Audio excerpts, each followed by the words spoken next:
Olá pessoal, seja muito bem-vindo ao canal Lendo Querendo. E hoje então, tá certo, a gente vai conversar um pouquinho sobre um dos grandes clássicos da literatura gótica, tá certo? Esse aqui é sem dúvida um dos meus livros favoritos da vida ali. E tá bom, já tem vídeo de todos, ou praticamente quase todos os principais romances góticos aí da literatura, né? Eu tô falando ali dos três, né? O Frankenstein, o Médico e o Monstro, e agora, tá certo, a gente vai conversar um pouquinho sobre Drácula, que também está nessa minha edição. Eu tinha dito que eu iria gravar a resenha desse livro aqui só em outubro, mas aí eu mudei de ideia, tá bom? Mas enfim, eu li um pouco nessa edição aqui, praticamente o livro todo nessa minha edição, que já falei várias vezes aqui no canal dela, e também na minha edição do Kindle, tá bom? E eu também tenho uma edição aqui da Companhia das Letras, tá bom? Que é bem mais antiga, também tem vários textos de apoio, melhores inclusive do que a própria edição aqui da Zaha. Os textos de apoio são mais descritivos e contam mais detalhes da obra e tudo mais. Mas enfim, Drácula, tá certo? É uma história ali publicada em 1897. Percebam que é logo no final do século XX, ou seja, desculpa, no final do século XIX.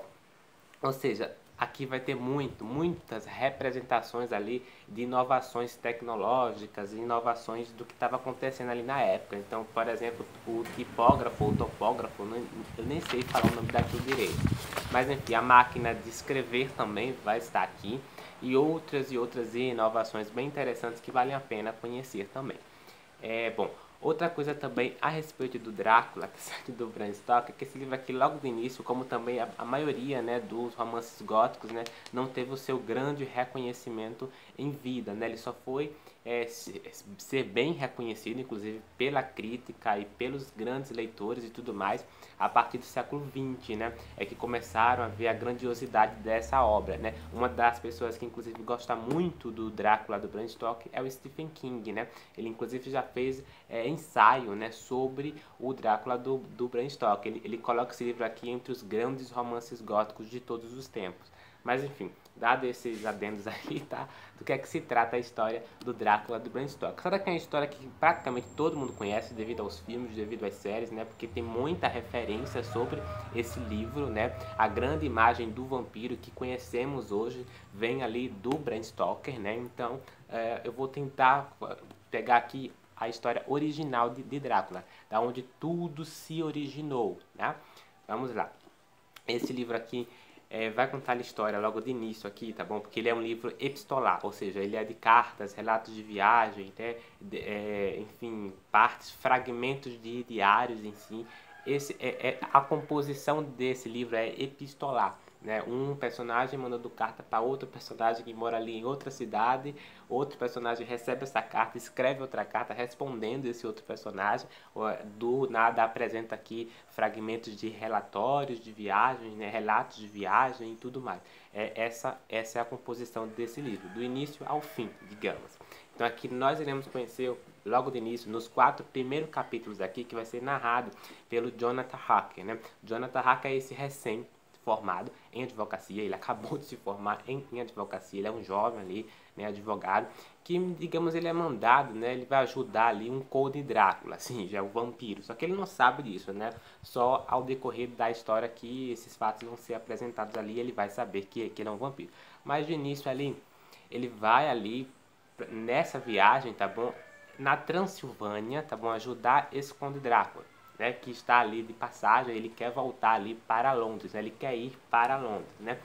A viagem que esse personagem vai fazer aqui na história é uma viagem interessante, porque já logo de início o autor já coloca ali alguns elementos dizendo que tem alguma coisa errada, né? A passagem de Jonathan Harker para, né, visitar esse Conde Drácula e ajudar ele nessa questão judicial envolvendo algumas propriedades, algumas casas, já é estranho. Então, no caminho, por exemplo, ele vai encontrar algumas pessoas dando objetos para ele, né? Dizendo que, enfim, olhares estranhos sobre ele, né?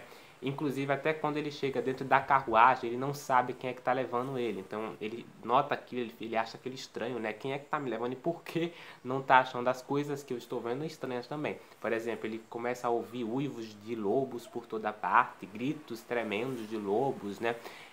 A noite é uma noite muito esquisita, muito escura, e isso dá um medo terrível para ele, né? E ele não sabe o que está acontecendo. Eu até anotei uma das passagens aqui, né? em que os personagens dão ali objetos para eles estranhos. Um por um, diversos passageiros ofereceram-me presentes, insistindo com tal sinceridade que eu os aceitasse, que uma recusa não seria possível. Os objetos eram evidentemente estranhos e variados, mas cada um era entregue de modo simples e bondoso, com a palavra amável, uma bênção e aquela estranha mistura de movimentos designativos de temor que eu vira no exterior do hotel de Blitz, o sinal da cruz e o resguardo contra o mal olhado. Então ele não sabe por que, que as pessoas estão se comportando daquela forma, né? Eu até anotei também outras passagens ali bem interessantes, que é quando ele está indo de carruagem para, né, esse castelo do Drácula, né? Ele vê ali, ele ouve, né, os uivos de lobo, de cachorros e tudo mais. Ó. Logo, um cachorro principiou a uivar em alguma casa campestre. Muito longe na estrada, era um lamento longo e agoniado, indicando medo. O som foi imitado por outro cachorro, depois por outro e mais outro, até que, carregado pelo vento, que agora sussurrava suavemente no desfiladeiro, se ouviram uivos selvagens que pareciam provir de toda a região, de tão longe quanto a imaginação podia percebê-los.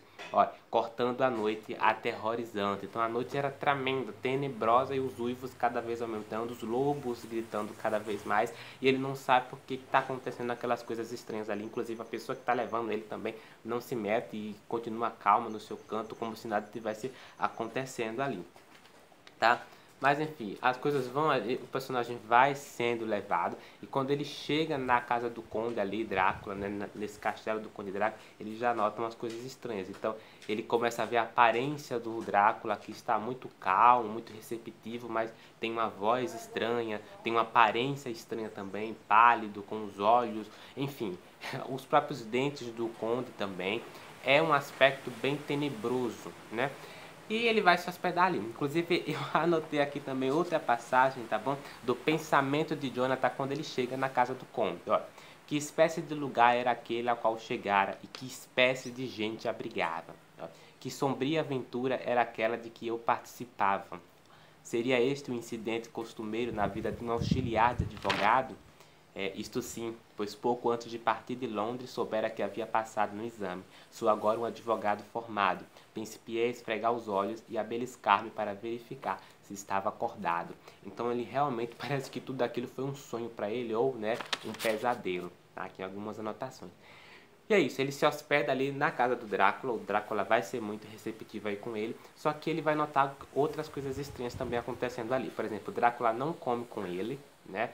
Ele só aparece à noite, por exemplo, né? Quando ele está se barbeando ali, né? E ele acaba se cortando e logo quando ele olha no espelho, ele não consegue ver Drácula, ele só consegue ouvir a voz dele, né? Porque vampiros, né, não tem reflexo no espelho, né?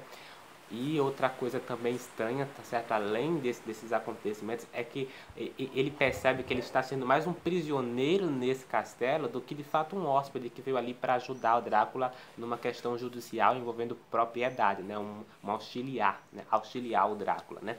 Então ele vai se tornando cada vez mais prisioneiro ali. Drácula pede para que ele mande cartas, né, para sua noiva, né, dizendo que está tudo bem, que ele chegou bem, que ele vai demorar ali alguns meses, né. Isso vai acontecendo e aí, tá certo? Ele vai querer fugir dali. Mas não vai ter como, porque é o seguinte, Drácula vai fechar todas as portas, né, todas as janelas, tá? E, inclusive numa cena perturbadora desse livro, que é quando ele está ali passando pelos salões ali do castelo e ele acaba dormindo. E no sonho ele encontra 3 mulheres, tá bom, vampiras, que querem morder o pescoço dele. E nessa hora chega Drácula colocando essas mulheres de lado, né, pegando ela pelos pescoços, né. Outra cena perturbadora também é que quando ele está ali andando, ele olha para a janela, né, um dia, e ele vê Drácula rastejando no castelo, né, como se fosse um lobo mesmo, né, pulando mesmo, até chegar ali ao fim. Eu inclusive anotei essa outra passagem aqui para ler aqui para vocês, tá? Olha, já só. Porém, meus próprios sentimentos se transformaram em repugnância e terror, quando vi o conde inteiro, vagarosamente, emergir da janela e principiar a descer rastejando as muralhas do castelo sobre aquele assustador abismo de rosto para baixo e com a capa a estender-se ao redor dele como grandes asas. Só para vocês terem ideia, tá lá rastejando no castelo e não sabe o que está acontecendo, por que está acontecendo aquelas coisas.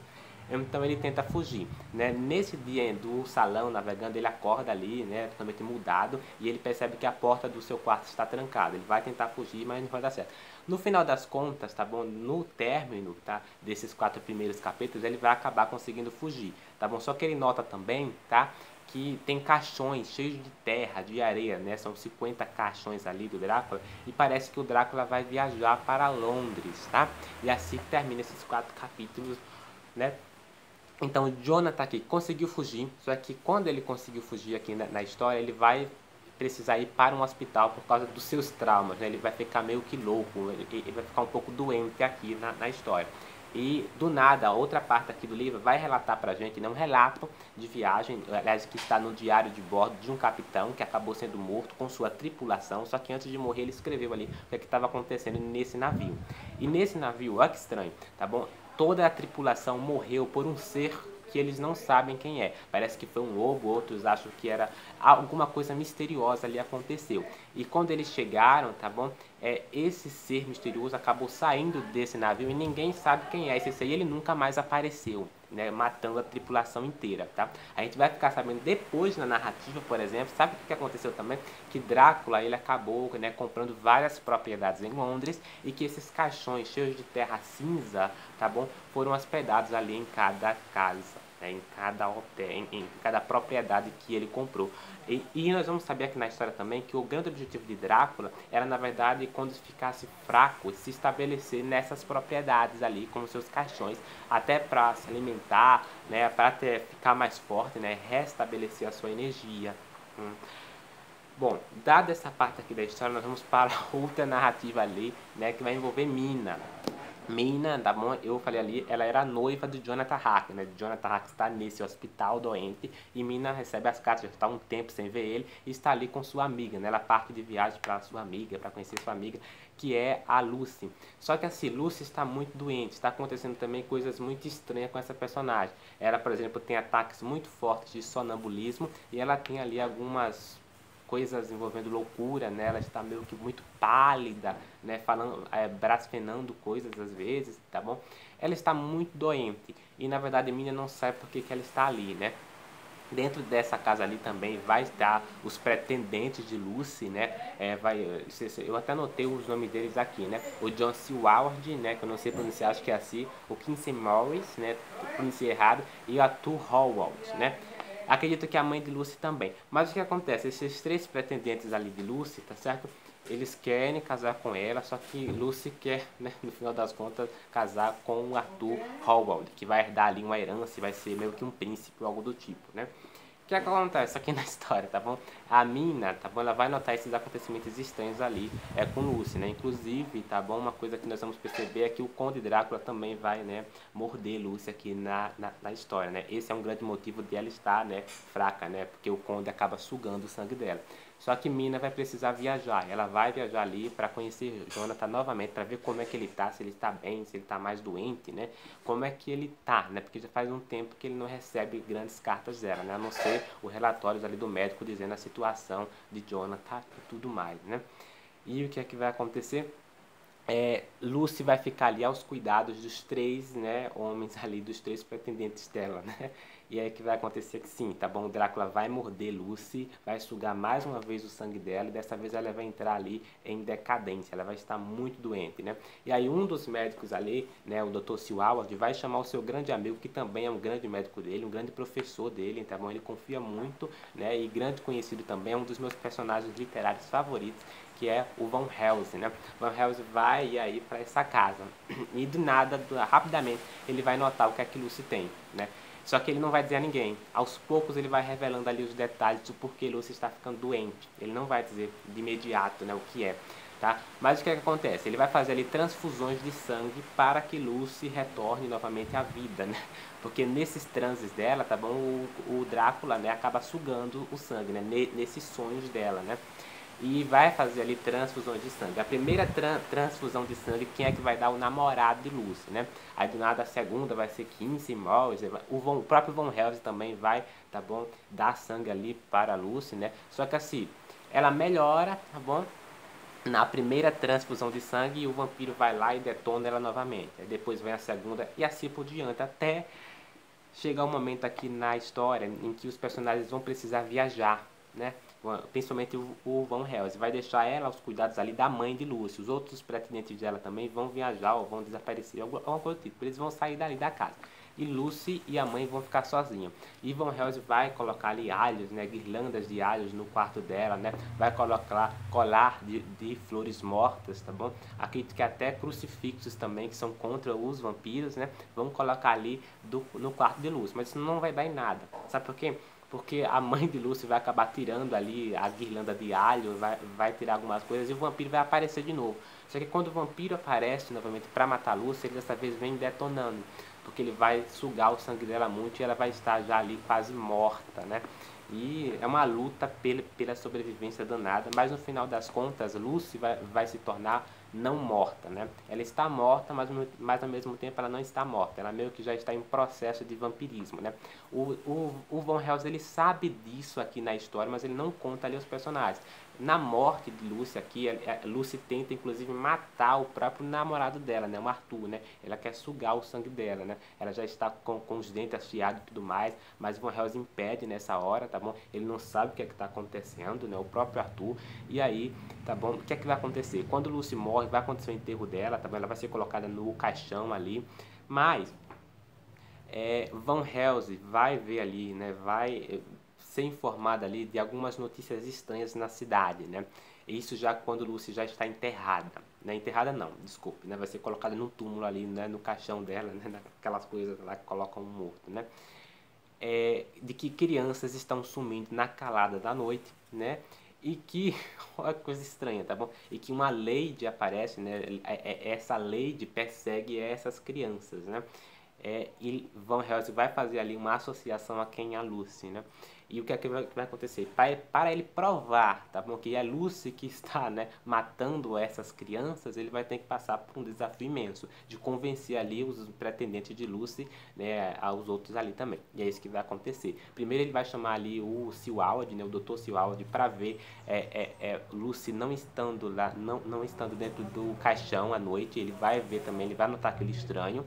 Depois ele vai chamar ali os outros pretendentes de Lucy, né, os outros amigos, né, e vai tentar convencer ele a decepar a cabeça de Lucy e a colocar uma estaca no coração dela, né? Ou seja, matar ela de vez, né? Para que ela não se torne vampiro e volte ali a morrer normalmente, né? Não tem jeito, ela não vai mais recuperar a vida, mas pelo menos ela não vai lá direto pro inferno, né?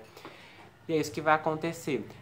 Van Helsing vai levar essas pessoas ali, esses amigos, né, na discussão logo de início, tá bom? Eles vão tentar atacar Van Helsing, né? Porque não é possível que Van Helsing esteja falando essas coisas loucas, essas coisas sobrenaturais, né? Essas coisas de outra vida e tudo mais. Mas no final das contas eles vão acabar acreditando, né? Porque Van Helsing vai dizer, ó, vocês têm que acreditar em mim, vocês me trouxeram aqui, eu sou o grande amigo de vocês, eu não estou falando coisa com coisa. No final das contas eu vou estar certo. E vai levar ali o namorado de Lucy, né? O Arthur, né, para esse túmulo, algo do tipo, e vão ficar esperando ela na calada da noite. Quando ela chega, olha que estranho, uma criança está vindo com ela e ela está lotada de sangue na boca, né? Uma figura demoníaca mesmo, né? Ela está parecendo um cadáver, um demônio mesmo, não é mais Lucy, né? E aí ela vai tentar seduzir o próprio namorado dela para matar ele também, né? Mas no final das contas, tá bom, ela vai acabar morrendo, né? Porque Van Helsing vai pedir para que o namorado dela, né, estaque o coração dela, né, com uma estaca, né? E decepe a cabeça dela, né? Ela vai acabar morrendo. Agora, e quando ela morre, o processo de morte de Lucy, literalmente, tá bom? Porque já não é mais aquele processo de se tornar um vampiro, né? Um não morto, né? É o processo de morrer mesmo como ser humano. É um processo esquisito, é uma coisa tremenda, gente. Ela está morrendo ali, tá? E ela volta, né, à sua pele normal, né? Não ficar tão pálida, ela volta a ser Lucy novamente. Só que dessa vez morta, né? E é assim que termina. Termina não, desculpa, tá bom? Tem muita coisa pela frente. Só tô, digamos, falando aqui os principais acontecimentos para não dar spoilers para vocês. Só que eu vou encerrar, eu não vou contar mais nada para não dar grandes spoilers aqui. O que é que vai acontecer? Temos aqui outra personagem que é a Mina, né? Se lembra? A Mina, que viajou para conhecer ali o Jonathan, né? Conhecer não, para ver como é que o Jonathan tá e tudo mais. Esses personagens aqui na história, eles vão traçar um plano de vingança aqui para matar o Conde Drácula. E é isso que nós iremos acompanhar aqui na história. O Jonathan vai se reunir, tá? E a própria Mina vai se reunir também. Inclusive vão ser personagens muito importantes em matar esse Conde, né? E aí vai ser a história, né? Esses personagens querem vingança pela morte de Lucy e eles também querem salvar a humanidade, porque o Conde Drácula está espalhando os caixões por Londres e pretende, né? Se o tempo cada vez mais, né, avançar, a humanidade vai estar em caos, porque esses vampiros vão matar mais pessoas ali, vão sugar mais o sangue delas, né? E é isso que eles querem, acabar com o Conde. Eles vão traçar essa meta ali. Tá? Eu anotei 2 personagens aqui interessantes que vão ajudar nesse processo, que é o paciente Renfield, tá? E o próprio diário de Lucy, né? Porque quando Lucy morre, ela escreve nas caladas da noite ali quais seriam, né, o que é que ela estava vendo, né, nos sonhos dela, né? Inclusive o plano, né, do Drácula, tá bom? De ir para Londres, ele já está em Londres, né? Ele já está matando em Londres e isso vai ficando cada vez mais intenso. Está no diário de Lucy. E o paciente Renfield, tá bom? Que é um dos personagens importantíssimos aqui na história, que é um personagem que está nesse hospício, nesse hospital, né? Ele é um louco, ele fala coisas com coisas, ele come animais, insetos, e ele é o único que consegue se comunicar com o Conde Drácula. É um dos personagens que mais se comunica com Drácula, e ele quer, de fato, virar um vampiro ao decorrer da história, digamos assim, né? Mas ele tem uma comunicação com Drácula ali. Para Van Helsing, né, usufruir dessas informações, desse personagem chamado Paciente Renfield, ele vai batalhar um pouquinho, ele vai demorar um pouco.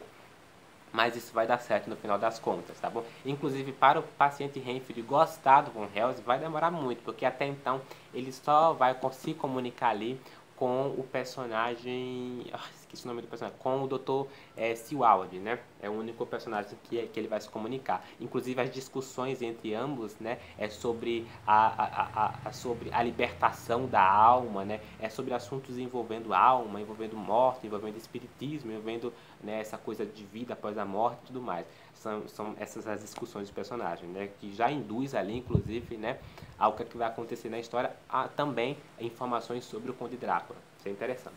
E é isso. Isso se trata de Drácula, eu não vou contar mais nada, você vai precisar ler. Será que o Conde Drácula vai morrer aqui na história? Será que ele vai, né, conseguir se dar mal, né, isso? Mas à medida que a história vai se passando, você percebe que os personagens eles vão já avançando no seu plano. Por exemplo, eles vão destruindo os caixões de Drácula, né? Ao decorrer da história, eles vão entrando nessas casas de Londres em que os caixões estão hospedados, eles vão, tá bom, destruir os caixões, colocando sempre uma hoste ali para o Conde não entrar mais, porque uma hoste acaba, né, impedindo o Drácula de entrar ali no caixão. É isso que vai acontecer aqui na história. Vocês vão precisar ler, não vou contar mais nada, tá bom? Mina é uma personagem importante também, inclusive o Van Helsing gosta muito de Mina, né? A figura de Mina é uma figura, ele descreve ela, né, como alma de homem e corpo de mulher. Uma frase até machista, né? Mas de qualquer forma é assim, né? Lembrando que esse aqui é um livro de 1897, tá? Tá muito tempo. Então, né? E assim, a personagem Mina também é uma personagem importante, ela vai sofrer muito aqui na história, ela vai inclusive ter muita comunicação com o próprio Conde Drácula, isso vai, tá bom, ter consequências muito grandes na vida dela, né? Na sua própria vida, né? Mas enfim, falando sobre ali as minhas impressões da leitura, antes de nós passarmos ali para os textos que eu peguei aqui, tá? Ó, essa narrativa aqui é uma narrativa epistolar, isso faz dela uma narrativa especial, eu diria, tá? Porque o que o Bram Stoker, né, faz nessa narrativa é uma coisa impressionante, né? Ele consegue fazer com que a figura do Conde Drácula desapareça depois dos 4 capítulos e nós, leitores, ficamos apreensivos para saber o que está acontecendo com o Conde Drácula, né? Se ele vai aparecer do nada, né? Então é sempre uma apreensão do leitor envolvendo esse personagem aqui, que sempre está, ou na grande maioria da narrativa, em último plano, né? A presença do Drácula, na verdade, é uma presença onisciente, praticamente, é uma presença mais espírita, né? Os outros como se comunicam com o Drácula, né? O que Drácula está sentindo, o que Drácula está fazendo nesse momento, né? Por que Drácula está fazendo isso, se você me entende? Então são sempre essas perguntas que permeiam, né, a narrativa até nós entrarmos em contato com Drácula novamente. Então há um espaço muito grande, tá, no aparecimento do Drácula e no desaparecimento do Drácula e também no surgimento do Drácula novamente, tá bom? É um personagem que fala pouco, né? mas que está sempre na narrativa. E isso torna essa narrativa muito especial, uma das melhores, na minha opinião, narrativas da literatura mundial, universal, sem dúvidas alguma, tá?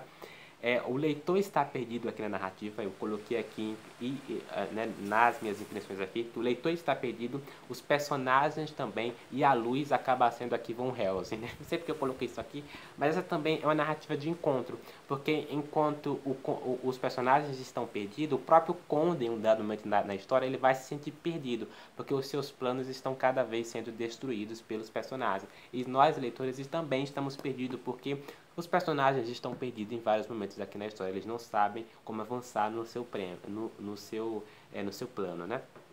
E Van Helsing, na minha humilde opinião, é o personagem mais importante dessa história, né? E é o meu personagem favorito aqui desse livro e um dos meus personagens disparados 5 ali da literatura. Ele é um personagem extremamente inteligente, competente, e isso acaba fazendo com que ele seja ali especial aqui na narrativa. A gente quer saber o que é que vai acontecer com Van Helsing do início ao fim.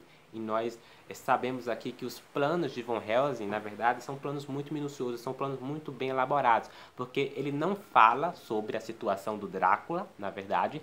O que é que ele faz aqui? Ele faz, né, quando ele sabe, né, que Lucy está sendo abduzida, né, pelo vampiro, né, e tudo mais, ele vai fazer com que as pessoas entrem em contato com os fatos. Então ele vai falando aos poucos aqui na história. Ele não vai dizer que um vampiro ali chegou para sugar o sangue dela, não.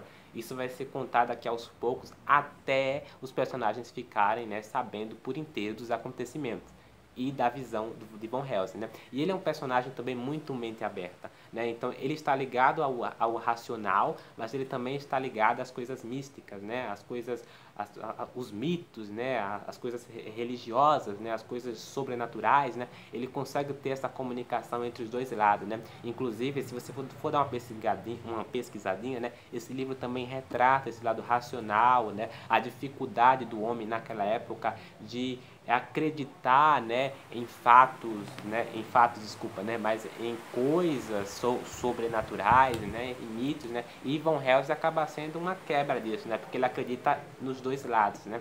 Isso torna essa narrativa também muito especial, tá bom? Existem algumas adaptações literárias, né, adaptações dessa obra aqui, tá bom? A da década de 20, que acontece também outro remake ali, tá bom? Da década de 20 com a década de 70, né? Temos ali o Nosferatu, né, sendo readaptado e tudo mais. Temos uma adaptação da década de 30, temos uma adaptação da década de 50, né, com o Christopher Lee. Inclusive o Christopher Lee, tá? Ele foi um dos atores que mais interpretou Drácula no cinema, se não o que mais interpretou, tá? E tem vários filmes de séries, né, que ele interpretou o Drácula mesmo, tá? E temos também a versão da década de 70, a versão da BBC. Muita gente gosta dessa versão e também muita gente considera essa mais fiel pelo que eu tenho pesquisado. Eu sou parado porque o som de caixa está passando. Tá bom? Existe também essa versão do Christopher Lee, a versão da BBC da década de 70, e uma versão, a única versão que eu consegui assistir, né, que eu tive tempo de assistir antes de preparar esse vídeo, foi a versão ali da década de 90, né, do Francis Coppola. Deixa eu aumentar o... Tá vendo? Essa versão aqui, que é uma versão muito famosa, muita gente gosta, e eu acredito que deva ser a mais conhecida, né, da modernidade agora, do público da modernidade. Essa versão aqui traz ali o Anthony Hopkins, né, traz ali o Keanu Reeves, né, aquele ator lá o nome do John Wick, né, toda a série também, muito bom aqueles filmes, mas enfim, traz muitos atores famosos, né. Só que é uma versão controversa, porque é uma adaptação da história, mas tira muitas coisas, muda muita coisa, inclusive os personagens estão mais sedutores. Eu acho que houve um exagero muito forte nisso, há uma sedução muito grande nos personagens, que eu não gostei tanto assim, tá? E também a personagem Lucy, naquele filme, está sendo muito diferente do retrato do livro, né? Porque Lucy não é aquilo do filme não, tá? Inclusive o próprio Conde Drácula, aqui no livro, ele não está apaixonado, sei lá, por Mina, né, ou por Mina aqui na história. Não, tá, gente? No filme é muito bem diferente em vários sentidos, mas ainda assim é um grande filme, porque eu acredito que o diretor, né, conseguiu, de uma certa forma ou de outra, dar uma originalidade ao seu filme, né? Por mais que seja diferente da obra, ainda assim ele conseguiu ligar os fatos de uma forma muito bacana. Isso torna um filme especial, tá bom? Foi o único filme que eu assisti, está no YouTube, vou deixar o link lá embaixo para vocês assistirem também, se vocês quiserem. Está disponível aí no YouTube, eu consegui assistir no YouTube. Mas enfim, é isso. Eu vou ver se tem mais coisas aqui para dizer para vocês. Agora nós vamos aos textos de apoio. Ah, sim, tá, gente? Esse livro aqui, como eu falei, ele foi publicado no século XIX. Então, assim, tem muita coisa, né? Muitos romances góticos que influenciaram, de certa forma, né, o Bram Stoker. Bram Stoker foi influenciado por muita coisa anterior. Não foi ele que fundou, tá bom, o vampiro na literatura, não, tá? Já existiam outras narrativas, outros livros, outros relatos, outras coisas ali envolvendo o vampiro na literatura, né? Inclusive um livro, um conto muito importante, ali, uma novela muito importante, né? É O Vampiro, de John William Polidori, que já tem vídeo aqui no canal, tá? No século XIX temos também muita coisa gótica, né? O Morro dos Ventos Vivantes, da Emily Brontë, né? A Jane Eyre, da Charlotte Brontë, né? A Senhora de Winifred Hall, né? Da Anne Brontë também, né? E eu já conversei com vocês sobre alguns desses livros aqui no canal. O Retrato de Dorian Gray, quando a gente pega mais lá, né? Pro final, do Oscar Wilde, por exemplo, né? O Fantasma de Canterville, que já tem vídeo aqui no canal, né? Você pega ali também aqui no Brasil, né, o Álvares de Azevedo, né, que também colocava muita coisa gótica nos seus livros, né, morte, né, sexo, né, e tudo mais, né, dentro da sua literatura, né. O que é que nós tínhamos mais ali, tá?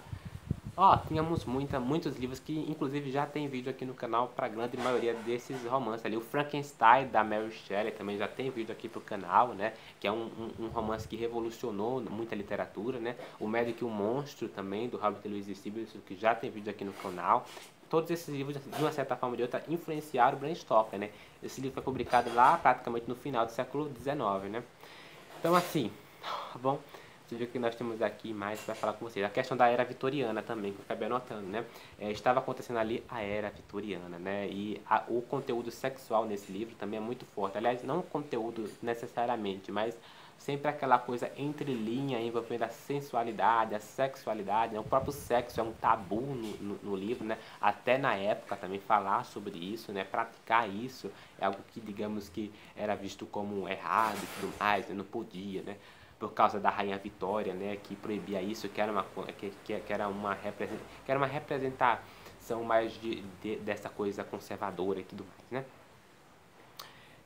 Bom, inclusive isso também é perpassado aqui, pelo que eu notei também, pelo que eu me lembro de algumas cenas, da própria Lucy seduzindo seu próprio namorado, né? Quando ela está ali se transformando em vampira, né? Ela está seduzindo ali a ele ir de encontro com ela e ela acabar mordendo ele, tá bom? Quando ela reaparece ali no túmulo, né?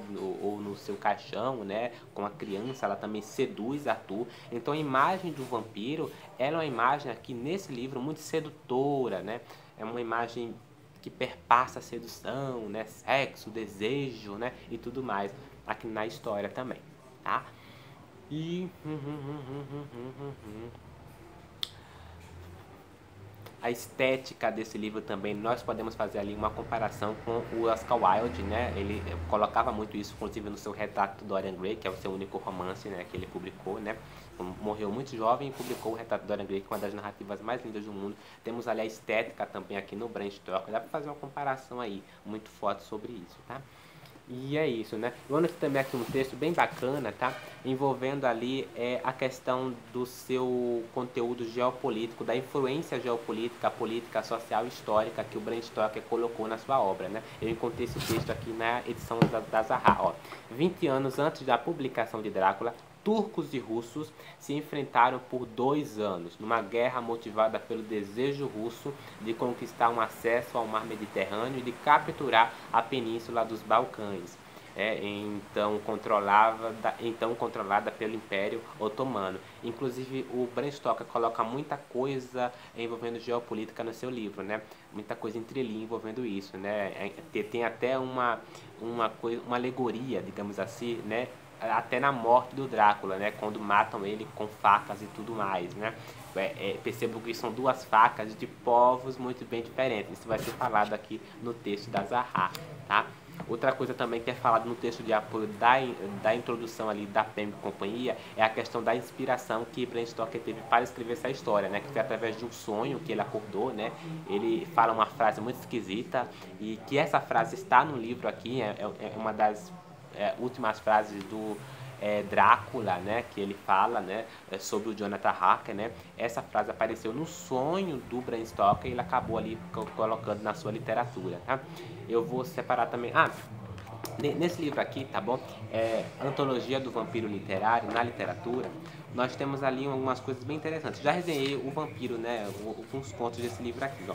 Uma das coisas bem interessantes aqui que eu anotei é a questão dos primeiros relatos de vampiro. E aqui vai estar descrito o seguinte: os primeiros gêneros de literários em que surge o vampiro são a crônica, o relato de viagem e a dissertação, né? E aí depois, tá bom? Vemos ali também a coisa epistolar, que é cartas e tudo mais, né? Que já acontecia muito antes, né, do Bram Stoker e tudo mais.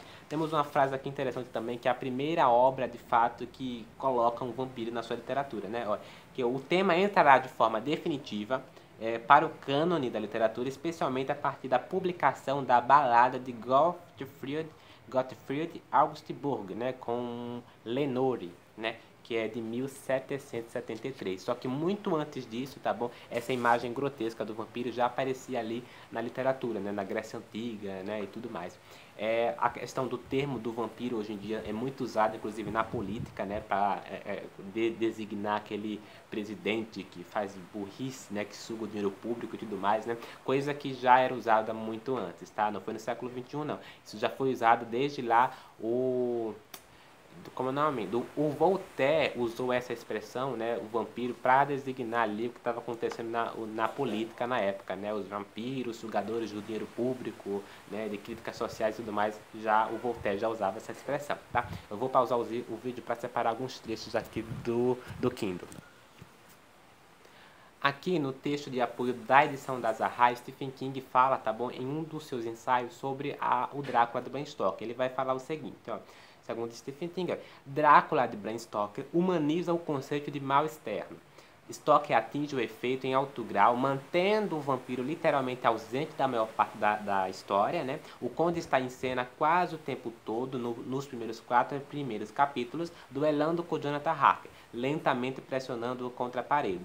Quando eu terminar com ele, vocês poderão beijá-lo quanto quiserem, né? Que é o que fala ali o Drácula, né? Esse daqui é uma frase, né, envolvendo ali também o sonho de Bram Stoker, né?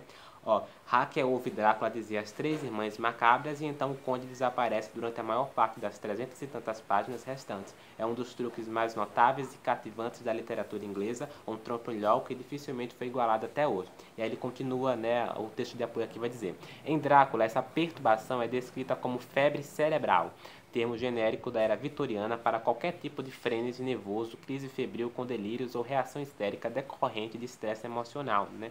Ele vai falar sobre a prostração melancólica de Jonathan. Essa questão do Conde Drácula não aparecer tanto na narrativa, né? Só nos 4 primeiros capítulos ouvimos o que o Conde fala, né? E depois no reaparecimento, quando ele julga, né? Quando ele jura vingança ali contra os demais, quando tentam matar ele, tá?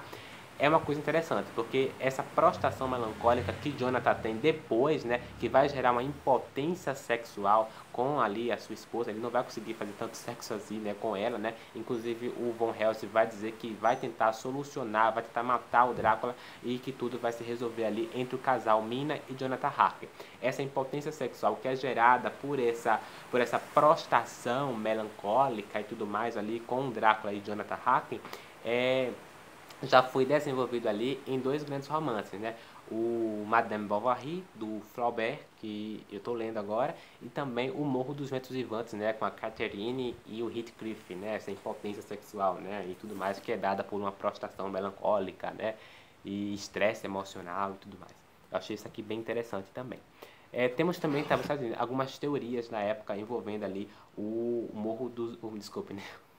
O Drácula de Bram Stoker, né? A questão dos elementos científicos que estavam acontecendo na época e que Bram Stoker coloca dentro da literatura do Drácula, tá? Ele vai colocar ali o magnetismo animal do médico Franz Anton Mesmer, as experiências de hipnose e indução ao sonambulismo, né? Que é o que o Von Helsing faz ali com a mina, né? Para ela tentar se lembrar, né? Ele faz hipnose com ela, né? Que estava contendo também teorias científicas na época envolvendo isso, né? As crenças espiritualistas na transferência corporal, segundo as quais espírito de uma pessoa pode se transferir para outro corpo, né? Também estava acontecendo na época. A teoria da materialização, isto é, a aparição de objetos aparentemente sólidos onde não havia nada, como nas sessões espíritas da era vitoriana, né? Se lembra da era vitoriana, aquela questão sexual e tudo mais, né? A quinta, né? O conceito de corpo astral, adotado pela teosofia e pelos videntes e compreendido como um vaso ou recipiente para o espírito, emoções, desejos e paixões, invisível aos não iniciados, mas capaz de migrar quando a pessoa dorme durante a chamada projeção astral, uma teoria que já estava acontecendo na época que Von Helst também coloca na sua literatura, né? A neurologia e a psiquiatria da época, né? Stock consultou vários desses livros, tá? Para compor o Drácula do Bram Stoker. Vou ver o que é que tem mais aqui no texto de apoio e voltamos. A questão também da representação dos personagens, aqui vai falar do personagem especial aqui, Quincy Morris, tá bom? Que na história vai acontecer uma coisa bem interessante com ele e uma coisa também muito ruim com o personagem, ó. O Quincy Morris, tá bom? Quincy aqui na história representa no romance o ideal da juventude, otimismo e vitalidade, associado a um novo modelo de homem, o capitalista americano. Lembra da época também essa questão do capitalismo e tudo mais que estava em voga, enfim, tá certo? Que está em voga não, mas de certa forma ou de outra, tá bom? Vai ser representado aqui, né? O capitalismo americano, né? Pelo Quincy Morris. Agora, na edição da Companhia das Letras, fala sobre os temas recorrentes na obra Drácula de Bram Stoker. Vai ressaltar o seguinte, ó, o Maurice Richard, esse crítico, né, emitiu um célebre juízo sobre o romance, descrevendo-o como ó, uma espécie de desbragada competição de luta livres com toques de incesto, necrofilia e sadismo oral anal, né? Essa questão sexual devido à época da era vitoriana, né?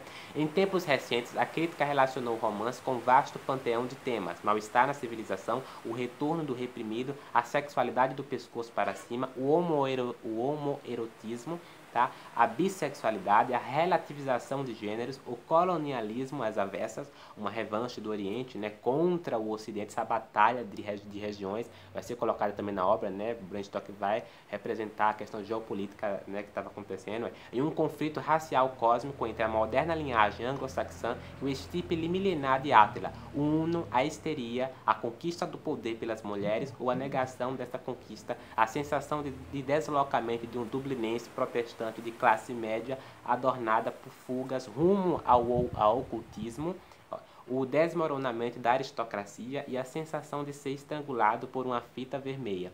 E assim diante, né? Drácula consegue reproduzir isso na sua literatura, tá? Eu acredito que deva ser só isso mesmo o vídeo, acho que ficou longo, mas tudo bem. Outra coisa também é a questão de que quando é que vão fazer, tá certo? Um grande romance aí da literatura contemporânea agora, do século XXI, sobre, né, a questão dos ETs, né? Tá bom? Se pegaram relatos ali de vampiros que estavam acontecendo muito antes, né, da época de Bram Stoker, né, e Bram Stoker fez esse grande livro, tá bom? Que eu coloco entre os maiores livros da literatura fácil, né? Porque não fazem aí um romance sobre os ETs, né? Essas aparições que já aparecem desde a década de 50 aqui no Brasil, né? Envolvendo os ETs e tudo mais, né? Até hoje aparecem, né, vídeos sobre aeronaves, né?